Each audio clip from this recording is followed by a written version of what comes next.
Okay, welcome everyone, guests from all around the world. Thanks so much for joining us today for our latest event.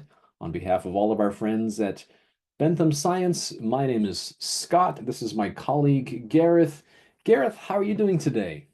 Very, very well. Thank you very much indeed. Yeah, not too bad. It's a grey day here, so dark and cold. But how are you doing? How's the weather over in Tokyo, Japan, Scott? Everything's going well?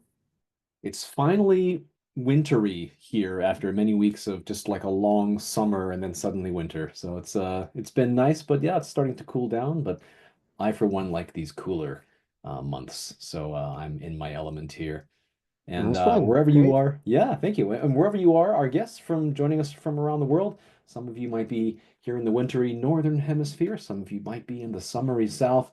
No matter where you are, we'd love to know where you're joining us from. So, yeah, let us know in the chat where you're joining from. Anything else you want to let us know about yourselves? We love meeting our guests and knowing more about you, where you're doing your work, what kind of work you're doing. So, yeah, please feel free to introduce yourself in the chat window. This webinar is all about the questions that researchers ask, and we've put together a list of 9 top questions, something like that, like some of the most frequently asked questions from our webinar events with Bentham Science over the course of the year. But that doesn't mean that you can't ask additional questions in this webinar as well, right, Scott? Absolutely. We're going to launch a poll, and the poll is basically just asking you what is your burning question. So we'll answer some of the most commonly asked questions, the top questions of the year that Gareth and I have received during these events with Bentham Science. But we also want to hear if you have any questions that we didn't answer today that are burning questions for you, you'd love to ask us, and we'll do our best to try to answer them, won't we, Gareth? Absolutely, absolutely. It's your opportunity to ask us anything as we come to the end of the year. We've been doing these webinars with Bentham all through 2024. So if you'd like to listen to any of the recordings, you certainly can. And at the end of this event, you'll get access to this event recording as well as a certificate and follow-up emails from the Bentham team. There's the poll. Fantastic. What's your burning question? We'll give our guests a moment to think about this. Don't worry if you don't have a chance to finish typing or asking or thinking about your question. We will reopen the poll a bit later. And also, if you're having any trouble typing your question into the poll, you can also just use the Q&A box. That's, I think, at the top or bottom of your screen here on Zoom. Either way, we're going to collect your burning questions and try to answer as many as we can within the event today. If we cannot get to your question live on the event, we will try to reach out to you after the event and help you the best that we can. So feel free to ask your question in the poll just now, or feel free to type it into the Q&A box here on Zoom. Yeah, answers, Absolutely excuse me. fantastic. Yeah, questions coming in already, which is great. Fantastic. That's I can see awesome. some of That's our awesome. guests have burning questions for you, Professor. Oh wow, well, we're gonna be doing this event together, and I can see guests from India, from Iraq. Like where else in the chat box? Where are we seeing guests coming to us from today? Vienna, Austria, fantastic. Yeah, we have Also, Österreich, we more have from India, we India. have, yeah, fantastic. Great to see everyone joining us today. Thank you. I know December is a busy season. I know it's difficult to make time at the end of the year to join events like ours today. So thank you so much for making time. We hope it's useful for you. Oh, Kenya, fantastic. Fantastic. I've not had a chance to visit there yet. I hope to someday. But Brilliant, brilliant. burning questions. But this event is being presented by Scott and I. SciTrain is the name of our company. If you'd like to learn more information about SciTrain, you can go to sci-train.com. But we're talking today about Bentham Science. We're giving this presentation on behalf of our friends and colleagues at Bentham Science, which is a very great publisher, right, Scott? An opportunity for our colleagues to learn more about Bentham Science, the publisher. Indeed, Bentham Science is a growth publisher, as we like to say, and very high quality journals with impact factors, highly ethical and very robust and rigid peer review process, guaranteeing the quality of all of its published work. So feel free to check out at the link I've just typed into the chat window there. So benthamscience.com. And if you'd like to know more about us at SciTrain, Gareth and myself, as he mentioned, it's sci-train.com. The link is also in the chat window there. So on behalf of Bentham Science and SciTrain, I think we're almost ready to get started, aren't we, Gareth? Shall we? Absolutely, absolutely, absolutely. Let me just quickly say that Bentham has more than 160 online and print journals. That's 126 hybrid journals. So those are journals that you can publish in without any charge, or you can pay that article processing charge, which we're going to be talking about a little bit later in our event today. I have a sneaking suspicion, in order to convert your article to a fully open access publication. And then there's also 40 open access, fully open access gold journals, as we like to call them. Bentham also has more than 1,300 online and print books, which are also worth checking out. And so if you're interested in learning more about the content that Bentham Science Publishers has available, do check out benthamscience.com, or the other website that Bentham runs, which is called eurekaselect.com. Lots and lots of opportunities to check out those great journals, 160 or more that you may be interested in getting access to as a librarian. And we have this great opportunity for librarians attending this event, right, Scott? Absolutely. If you're joining us and you're a library sciences manager, or you're managing the library of your institution, then feel free to scan the QR code you see on your screen there. We'll let you know through that link how you can obtain a free trial for 3 months from Bentham Science, and you can try all the high quality and impact factor journals from Bentham Science at your institution. No obligation, no cost to you. 3 month, a completely free trial, nothing to lose. So click on that QR code and check out. Don't worry, we'll share this again at the end of the event as well. So if you don't have the chance to take a screenshot or scan that QR code, email it to your local friendly librarian. You'll have another opportunity to do that at the end of our event as well. But for now, let's get going. I think it's time to jump in and start thinking about some of those burning questions that we've gotten in our webinars over the course of the year, of which we've done hundreds with tens of thousands of participants. So the questions that you see here in our burning questions event today really are questions that we get asked often by researchers, right, Scott? We often see the same questions coming up again and again in the events that we run, not just for Bentham, but for other publishers as well. That's absolutely true. And if our guests are wondering who we are and why we feel that we're qualified to answer those burning questions, Professor Dyke here is an incredibly well-published author of more than 300 papers as author or co-author. And he's heard all of these questions. Not only has he asked these questions himself, probably at many points, but as a university professor, he's answered these questions or similar questions for his students. And as a journal editor, he's also faced these questions from the editorial side. So my colleague here is eminently qualified to answer your burning questions today. And these are questions that we hear all the time. In my case, I'm a science communications trainer. I specialize in online training with technicians and scientists, technologists, and so on. And similarly, I hear a lot of these questions from my clients and my students, people wondering what's the best way to communicate their science. They run into some roadblocks and troubles. So Gareth and I have heard these questions many times before, and that's why they're the top questions of the year. So yeah, let's jump into these questions from our guests. And if you have any more questions, please type them in the Q&A panel. We'd love to hear from you. Absolutely. Ready to go? I bet you can't guess what the first burning question is, Scott. Any ideas? What's the first burning question that comes up often in our events? Got any ideas? Maybe audience members? Oh, Let's see. okay. Let's Well, see. What is I it? think I'm not going to answer because I would be cheating because I already know. But let's see if our audience members take a moment and think to yourself, what would be the first most burning question that we hear or that we heard this past year? And I see we have participants from Turkey, from Poland. You mentioned our colleagues from Kenya joining us today. It's great to see so many in the webinar event. Let's see. Do we have any suggestions? Anyone coming up with Here's a any hint. ideas? Give us a Here's a hint. hint. It's something related to money. Wow. Okay. Well, Mm. let's see.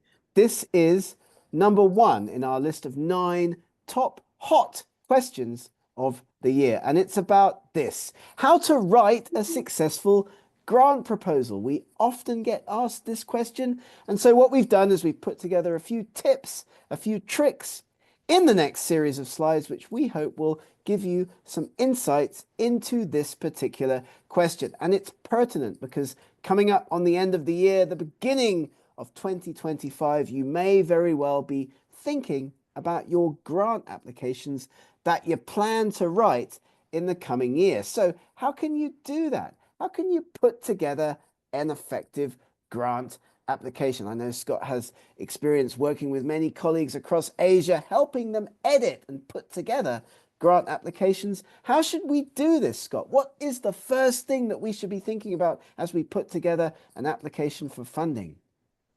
Well, I think it's the same as when you're putting together a manuscript. You should be addressing a problem. You should be answering or solving a problem or answering a need. And this is what funders are looking for. What need is your study addressing? And I think it's a great place to start.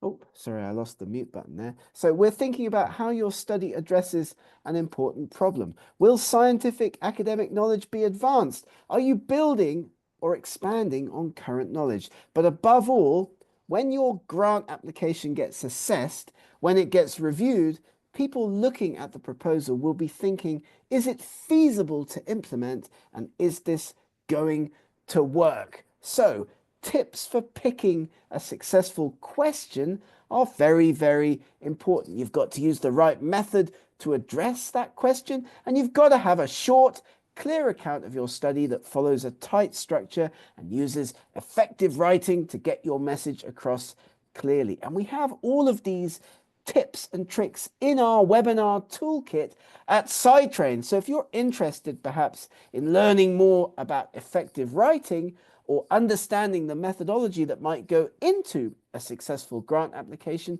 do get in touch with Scott and I at the end of this event. In order to be successful with a funding application, you have to have a feasible research question, and you've got to use the right method to address that question, because your funders, people assessing and deciding whether or not your work will be suitable for giving money to, will be looking at your proposal and will be thinking, is it realistic? Can you really solve this research question in the time allowed with the budget that you're asking for? So that's the second point that we need to make. Is your proposal cost effective?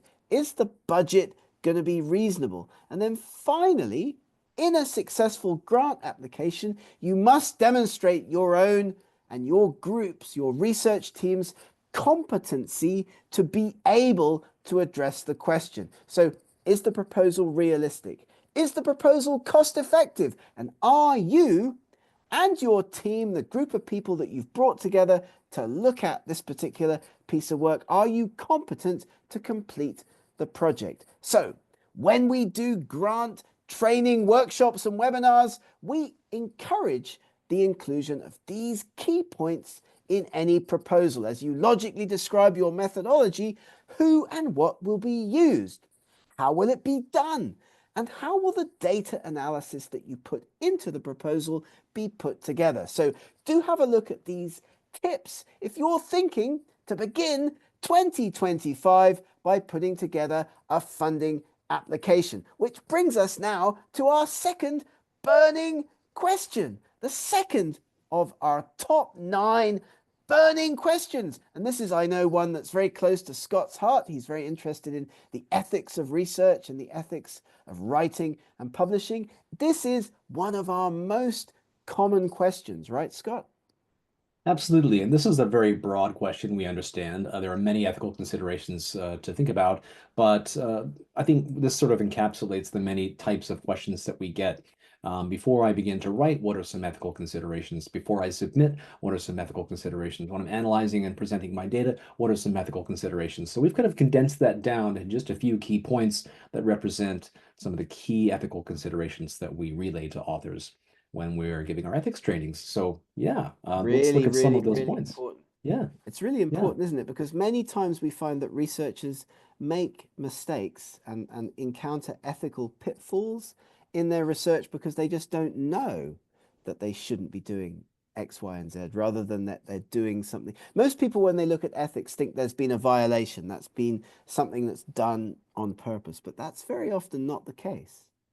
That's right. If we look at those big splashy retraction stories that you see in the news or, some kind of fabricated data, those cases are actually very rare. In most cases, we just don't perhaps understand that what we're doing is something that's unethical or that's frowned upon. So that's why we raise these points each time we give our ethics presentations.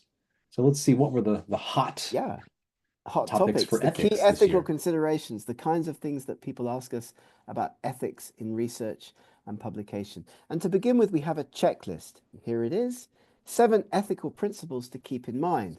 Following those guidelines, protecting your subjects, not cheating.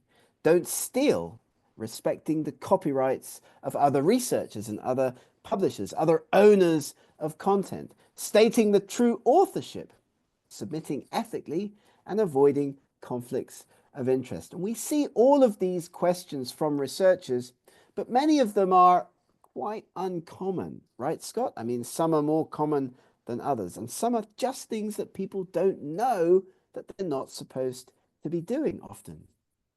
If I could just encapsulate key ethical principles in one slide, it would be this one. I know we worked hard to sort of put everything in one slide. I think this was something we prepared for an earlier presentation, and I was trying to think of a way to just list everything. Normally, I don't just put a table onto a slide. It's kind of, not always interesting to look at tables on presentation slides. But in this case, the information was so concise and nicely compact that I thought it's worth doing a one pager. So if I were to show young or early career researchers just 7 principles, these would probably be the main ones. So this is a great slide to take a screenshot of. This is a great slide to have a look at later. Of course, we're not saying that you're going to do any of these on purpose, but you do need to be aware of these issues in order that you can make sure that you don't have that issue in the future with your research. So let's have a look at the ethical guidelines that you might need to follow. And this is important because you can check your target journal's ethics policy and associated statements. Your university may have policies on ethics. If you're a PhD student or a master's student, the Equator Network is a great resource.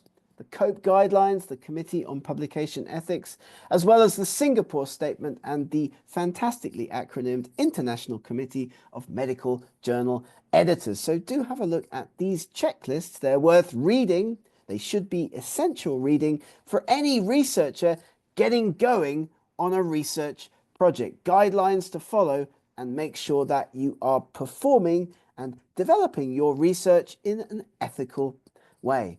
But don't hack. When you look at your data analyses, and by the way, we have entire presentations where we talk in detail about each of these issues. So again, if you'd like to learn more, get in touch with us at the end. We'd be delighted to show up online, give a presentation about all of these different issues, perhaps to your research team and your research group. No data dredging, no fishing expeditions, no p-hacking, no harking, no cherry picking. And all of these have to do with massaging your data and data collection in order to make it fit to a result that you want to find at the end of the day. And that's not how you should be collecting and analyzing data. As I mentioned, lots more training that we can provide on this topic if you're interested.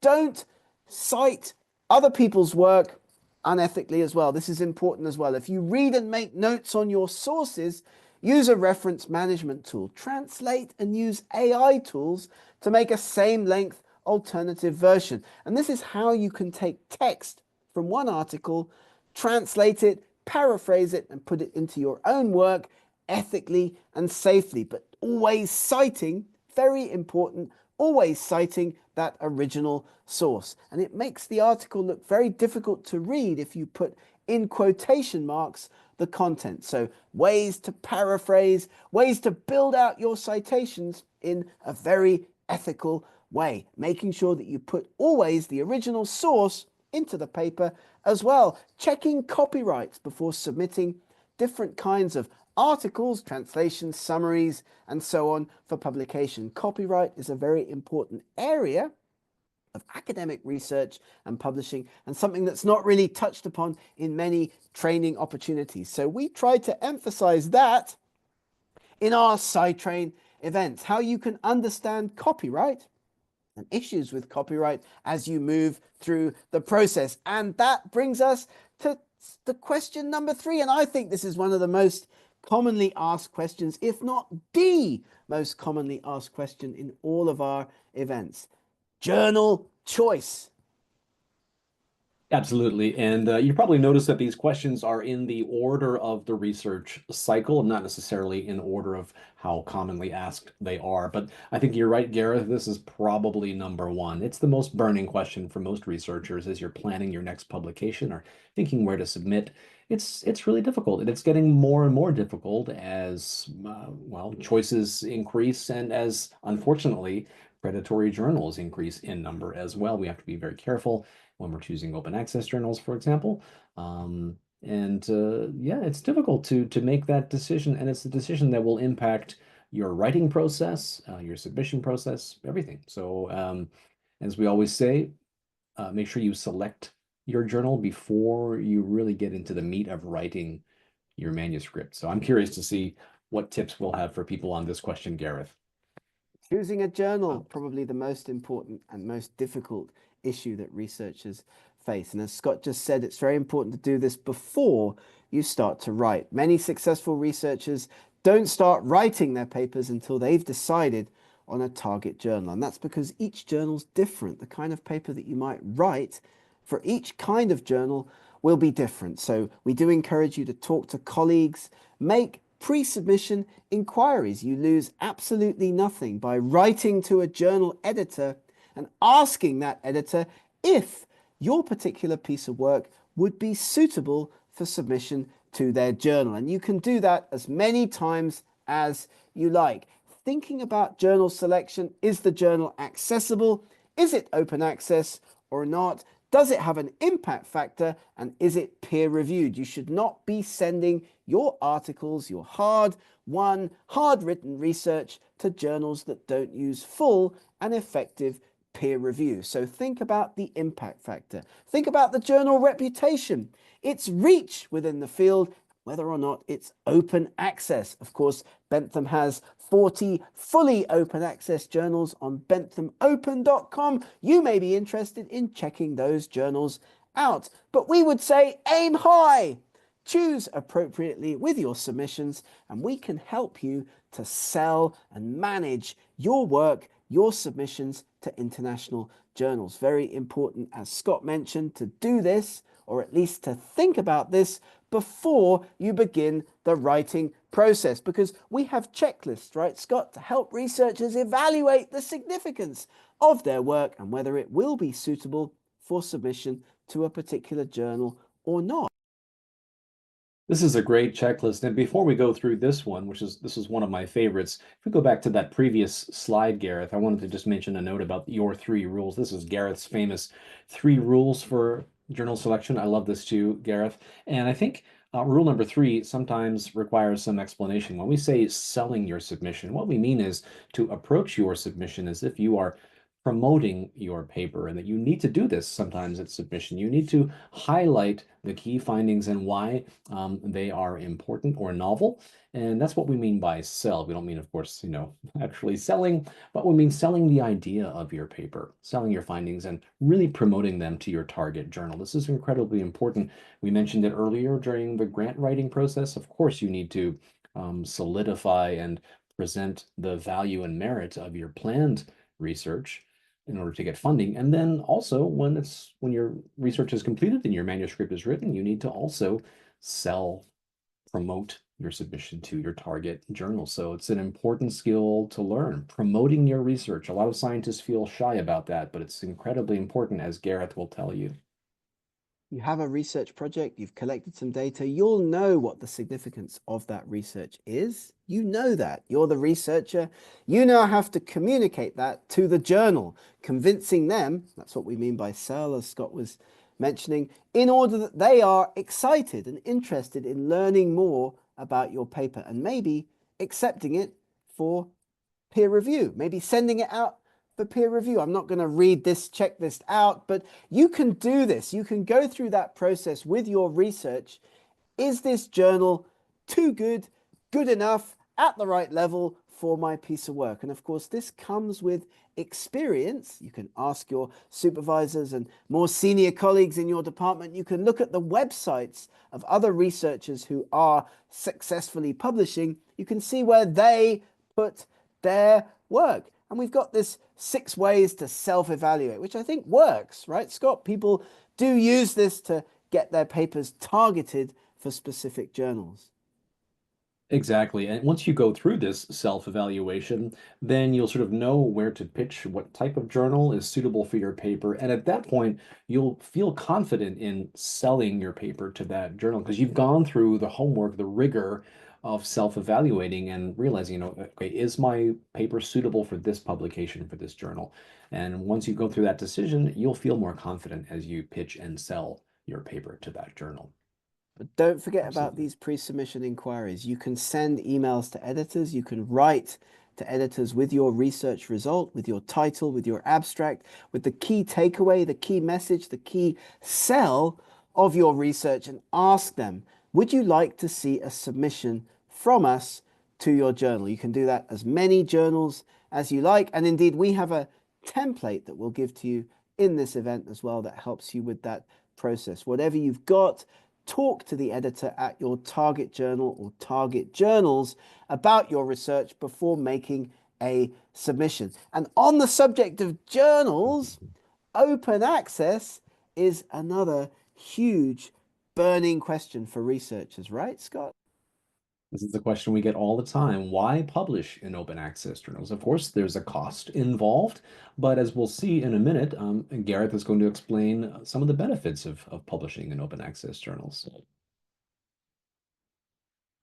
Well, let's see. I mean, traditional journals like the 160 Bentham hybrid journals are published without charge to the researchers. So you can submit a paper, you don't have to pay, but your paper may get published behind a paywall, as you can see here. And traditionally, journals and publishers were selling their content, still are, of course, to institutions based on subscriptions. Access then to your paper is only possible if you or your institution, much more commonly, has a subscription. That's not great. There are many places, institutions, parts of the world where we can't access all of that content. So, open access is a better choice. Content is freely accessible to all, but the publishing model, as you'll see in a moment, publishers have put together, means that there's often a charge for that. And this is really the crux. Different kinds of open access, as you can see here. Green open access is the first kind that I want to talk about. That's where you publish in a traditional journal, one of the Bentham 160, no charge to you, but you then are allowed to put a final late stage version of your paper, perhaps the version that you submitted to the journal before it got accepted, onto a website like ResearchGate, academia.edu, or your own institutional website. So the research results, the outcomes, the content is accessible, but not in the final published version. That's green open access. Gold, of course, is where you pay a publisher, a journal, either to convert a traditional journal, a hybrid journal, to fully open access, or it's an open access journal all the way. There's a charge for that in gold open access. Diamond, our favorite kind, that's where an institution or a society or even a publisher is supporting an open access journal, and there's no cost to authors. And there may be societies in your field that you should become a member of, maybe paying a small annual fee, that give you access to a potential diamond open access journal for your research. But if you do choose to publish open access, OA, you're going to get more readership, you're going to get more citations, you're going to get much more impact, much more visibility. And of course, in many parts of the world, this is required if you have government funding. Very important to keep that in mind. If you've got a grant from your government, let's say, are you being told to publish in an open access journal? And so we are often being asked by researchers about this. Where can I find a good open access journal? How can I manage the open access article processing charge? And that, I think, unless I'm mistaken, is or was question number 5. I think so, Scott, unless my counting has gone awry. We're moving on to question number 6, another big one. Right. So related to the previous question on open access journals and the benefits of publishing in them are also some of the risks that you need to avoid when you're seeking, when you're selecting an open access journal. So this is a question we get all the time, and it's especially difficult. It's difficult for anyone now.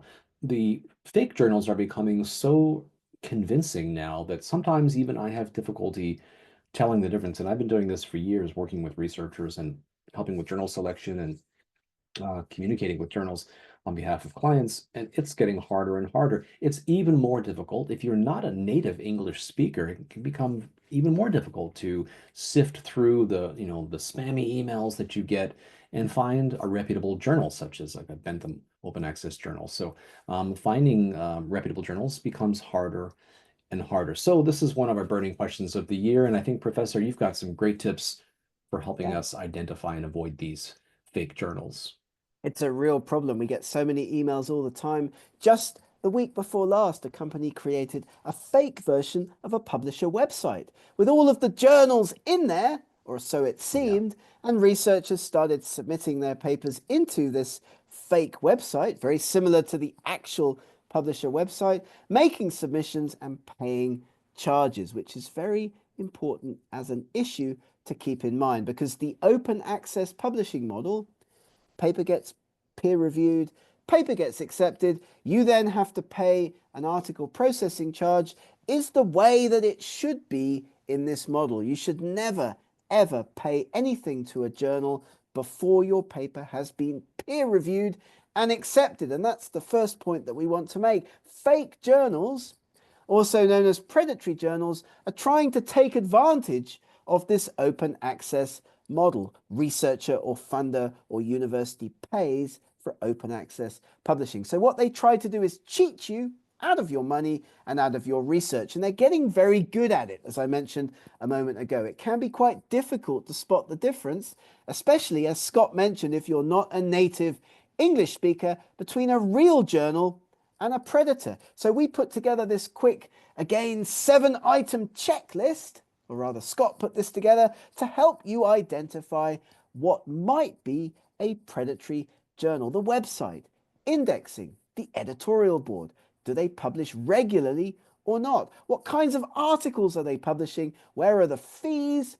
And spam. Again, we have entire webinars, entire presentations on this issue, so do get in touch if you'd like to learn more, or indeed if you'd like us to give your department or institution or research group training on journal selection. Real journals, like of course all of the Bentham journals, are listed and indexed. They are going through robust peer review. All of the papers are being peer reviewed. At Bentham, everything is done double blind, which means that the editors at journals have no control over who's looking at the papers, and the fees and policies are fair, listed and explained in detail. This is important, right, Scott, to help people not get scammed, not to lose money in the publishing process.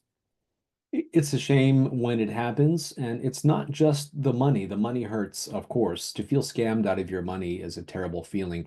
But I think the worst is getting scammed out of your research because once it's published in one of these fake journals, you are no longer able to publish it in a reputable journal such as Bentham Open Access Journals. So that's the most tragic part, I think. So be careful, check these resources. One of my former colleagues was on the board at COPE on publicationethics.org. Check DOAJ, as Gareth calls it. And these resources, check them and see if the journal you're thinking of applying to is listed on these websites. Very important to check. We've got some more resources here as well for selecting reputable open access journals. Spark, Sherpa Romeo, the DWAJ, the Directory of Open Access Journals, Open Duar, the Directory of Open Access Repositories, and probably the best resource, Think, Check, Submit. Great place to go to check if your email that you've received from a journal is really from a reputable journal. It takes 2 minutes to do it. You might save yourself thousands of dollars and a wasted publication. As we mentioned already, picking a journal, big problem, big pain for researchers. People tend not to put much time into it and are particularly confused by open access journals. Again, if you'd like more information, get in touch with us at the end of this event. We'll be delighted to give you more information about the kinds of training that we can provide. But moving on, the next burning question, Scott. What are we talking about next? Right. So again, this is a rather broad question, and we're sort of amalgamating or combining various questions into one because we often get similar questions that are related to simply how do I write an effective manuscript? And of course, it's a very broad question, but we're going to provide some tips that might help you at principle level. What are some key things to think about? Of course, we can give you more detail in one of our other presentations or workshops, but these are some of my favorite key principles that I always recommend my clients to keep in mind when they are writing their manuscript. So people are going to read your paper in a particular order, as you can see here. Title, abstract, introduction, methods, results, discussion, but you won't write your paper in that order. And this is one of the first things to keep in mind and think about when putting an effective article together. Don't start at the beginning and keep going till you get to the end. You will be, first of all, putting together the results and the methods at the start of your article, drilling down into your research question. And keep in mind that you've got to let your readers know what the question is that you're addressing, because this sets up the expectation for the rest of the article. And we have some guidelines for effective English: explicit phrases, question words, stating your hypothesized effect, identifying the types of variables and study design, but being clear and effective with your writing. Clear, effective English writing is super important. People tend to think that if you're more complicated with your writing, that makes you look good, but it's not the case in academic English, right, Scott? You've got to be simple with your writing, simple and clear. There's so many reasons why that's true. One of the key reasons is that most of your readers will not be native English speakers, and many of them will not be experts in your particular field. So if you want to do any kind of cross collaborations with other disciplines, other researchers, people outside of your field of specialty, it's important that you write for an audience that's broader than just your own specialty. Write simply and clearly, and your readers and editors and peer reviewers will appreciate that. Yeah, so our guidelines for writing clearly are shown here. Using plain English, short sentences, no unnecessary words, familiar words, active rather than passive voice in your writing, clear style and punctuation. It really is simple to be effective in English. One complex idea per sentence. Short sentences, the verb and the subject should be close together. Avoiding double negatives, cutting out unnecessary adjectives, avoiding jargon, and using short, simple words. And we've got lots of training, lots of events, lots of webinars that we can provide. If you or your team listening to this would like some extra help with English writing, Scott, we could do that for anyone listening to this event, couldn't we? Absolutely, and I put a link to our further training in this area into the chat box there. So hit us up at sidetrain.com. And Fantastic. yeah, if you're interested in more training in effective writing, just let us know. Reach out to us. Fantastic. I think we're getting towards the end of the list. This is question number 8, unless my counting is going awry. And this is a good one. How can I create better figures from my data? And I wouldn't claim to be an expert in the creation of figures, but there are some tips that we can share with researchers, right, Scott, in order to help them make a great figure. A picture is worth 1,000 words, after all. First of all, you'll want to identify your message. So before starting to put a figure together, what's the one thing I want my audience to walk away thinking about? That's the take-home message. That's the sell, as we talked about before, of your research project, and keeping it simple. One of the best pieces of advice I was ever given when writing papers and grant proposals, using figures rather than words is a great strategy. Basing your figures around your results and around the message of your research article. As you share the facts and nothing but the facts, you order your results around primary and secondary outcomes in the same order as listed in the method section, using figures and tables for your main outcomes. And again, we've got infographics and lots of information about how you can do this, but keeping your data presentation simple. As you can see here,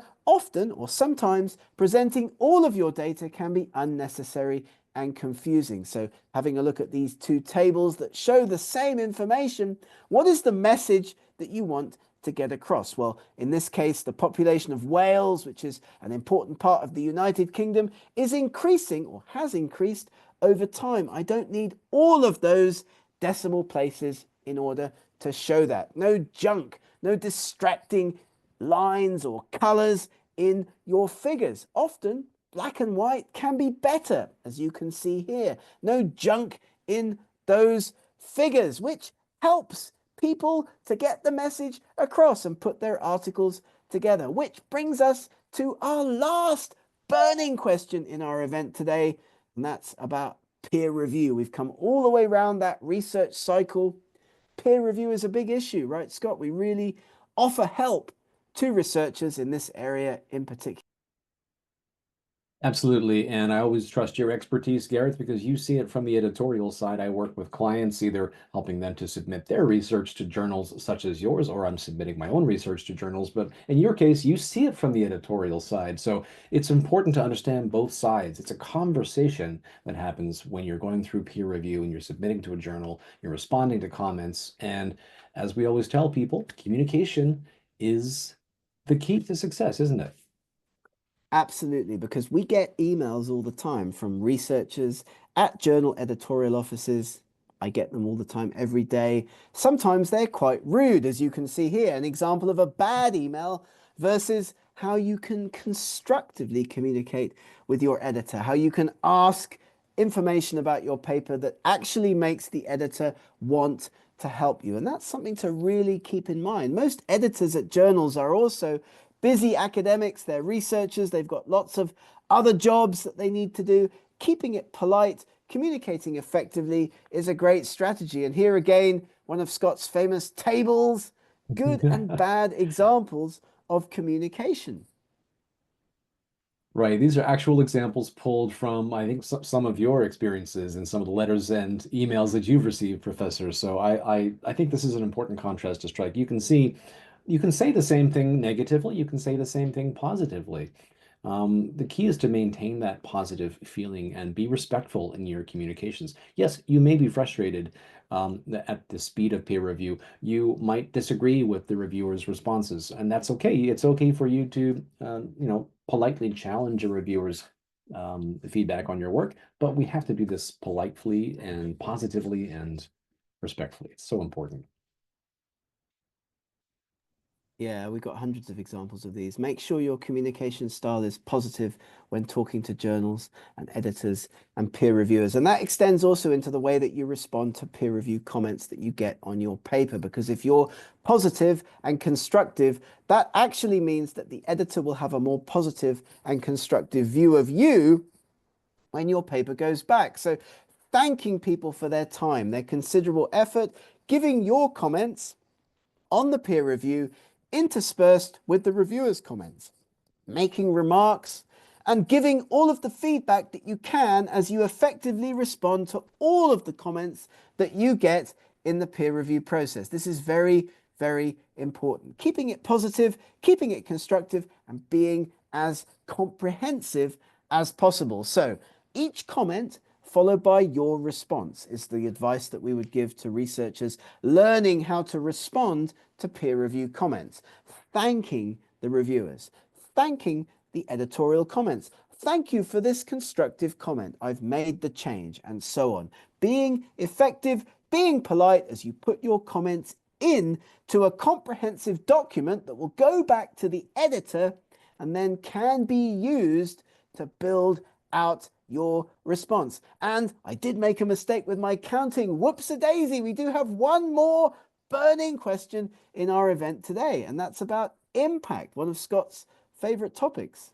Right, I snuck this one in. You were not wrong, Professor. You counted correctly, but I squeezed in a bonus one here because this is something we also get asked quite a lot. So, right, visibility and impact. And this is post-publication. After you've gone through successfully your peer review process and everything's published, don't just sit there and do nothing, right? Gareth, it's important to get out there and promote your research to people. Absolutely, absolutely. Most people don't do this. Most people don't bother with this.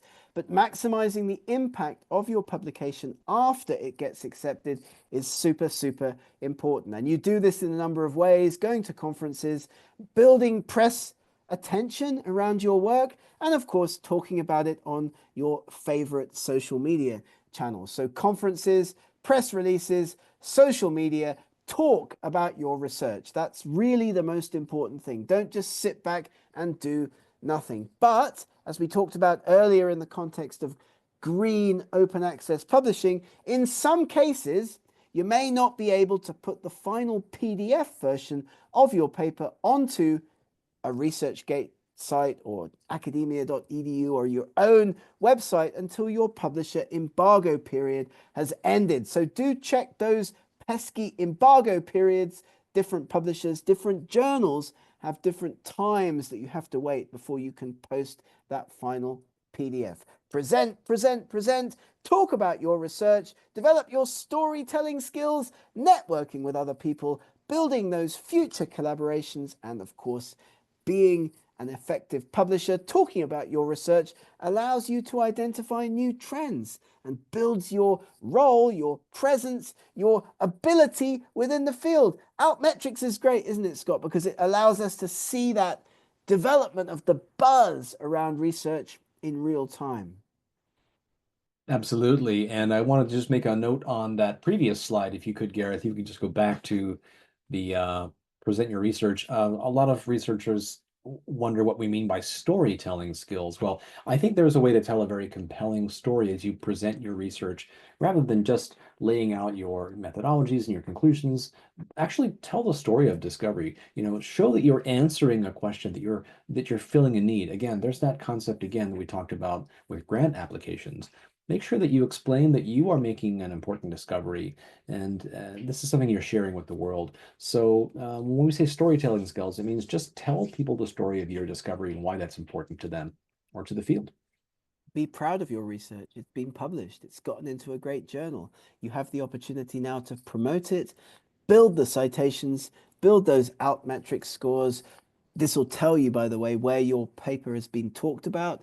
It builds in all of the different social media platforms. I know Blue Sky has just been added to the Altmetrics wheel. So Yeah. X, Facebook, LinkedIn, all of those different places, you can see in real time your impact. So do have a look at your journal websites. These are great, aren't they, Scott? I mean, these are on the journal websites of most journals. You can see them as your impact builds in real time. I love altmetrics. That little colored wheel is very gratifying when you see that count going up and up. It's fantastic. So researchers use tools like Google Scholar, Web of Science, Scopus, and your own ORCID ID to measure your impact. If you don't have an ORCID ID, you should get one, because this will allow you to, like Google Scholar, see your publications and without having to build your CV yourself, how many citations they're getting, what impact they're getting on a raw academic level. While tools like Web of Science, Scopus can be used intelligently by researchers to track the paths of other papers in your field, as well as your own work. Who's citing you? How many times? And in which other journals? Because, of course, this is also very important information for you as a researcher as you build your impact and you talk about your impact to other people around the world in job applications, in grant applications. But I think And I'm sure Scott will agree that our theme with all of this training is communication, being effective, communicating your research in English when you talk to editors, during the peer review process, and after acceptance when you promote your article out there in the wider world. Absolutely. It's about communicating your research to the widest possible audience. And thank you so much, Professor, as always, sharing your insights today. As I always say, I always learn something new each time we do these events together. And it looks like we've got some questions coming in from our audience. So Fantastic. let's see if we can get to some of these here. Absolutely. Just a couple of general questions from attendees at the event today. Some of you were asking about certificates. Yes, absolutely. We will email certificates to everyone tomorrow who attended, so no worries there. Check your inbox tomorrow for that certificate. Let's see, on to burning questions from our guests. Well, this is a very specific question. It says, when a manuscript is rejected by a journal due to a high similarity index, but the similarity arises from an earlier preprint publication of the same work, how should one handle this for subsequent submissions to other journals? So just so I understand this, manuscript is rejected. The journal says there's a high similarity index because of a preprint. Now, Professor, I know that you have experience working in preprints. Any thoughts on this very specific question about similarity indices and preprints? Well, that's unfortunate because the preprint will be your work as well. Like the preprint is the earlier version of the paper that you've now submitted to the journal for publication. So if you get rejected on that basis, my next step would be to write to the editor and point out that this is the reason because they've not noticed that the preprint is also by you, just an earlier version of the same paper. So obviously they're running your submission to the journal through a tool like Turnitin, let's say. It's telling them that your paper is 80% the same as a preprint, and they're just rejecting it without looking at the specifics of the preprint. So that shouldn't be happening because, of course, you're the author of the preprint, you're the author of the paper. So you need to write to the editor, and we can, of course, help you with that if you need our help, to point out that this is not a fair reason for rejection. I hope that helps because that's really unfortunate and shouldn't be happening. Okay, well, thank you for your question, and thank you, Gareth, for your answer. And hopefully we can help you reach a resolution on that. That does sound frustrating. Okay, well, thank you again for your question. And any concerns, reach out to us and we'll see if we can help. Here's from a very specific question to a general question. Our guest asks, please suggest journals for a review article. Well, I think we can give you some principles. Of course, not without knowing your field of study, we can't necessarily suggest a specific review journal.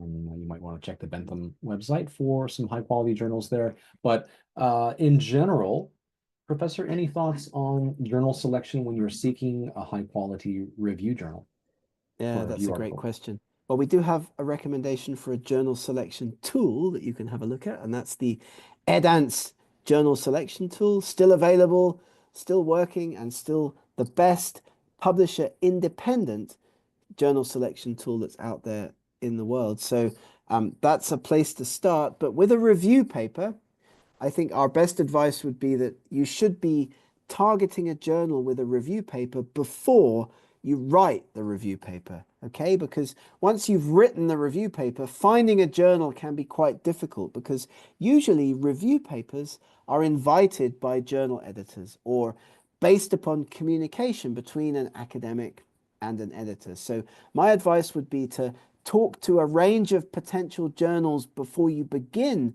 writing the review. Ask them if they'd be interested in a review article on this particular topic because a review paper's got to be broadly interesting. It's got to give researchers a one-stop shop to lots of information on a particular topic or a controversial issue. So, I mean, if you've got a review paper that you've written and you're now looking for a journal, I think your best bet again would be to pick a range of journals that have published something similar in the past and write to them, but make sure you explain to the editor why your review paper is going to be interesting to other researchers. But again, we're here to help if you'd like to reach out to us at the end of the event. Great. Thanks, Gareth. And thanks for your question. What we'll do, I think, is when we send out the certificates tomorrow, I'm also going to attach a template of Gareth's pre-submission inquiry. So it's just a form you can follow and you can fill in your own information. You can send that to multiple journals, multiple editors, and I'll attach that to the email that we send out tomorrow. So check your inbox. We'll share a template, Gareth's template, for sending pre-submission inquiries to journals. I hope that helps. And we've got an inquiry as well from a guest about the recording of this event, and everybody will get access to the recording, right, Scott? We send that out as well in the email tomorrow.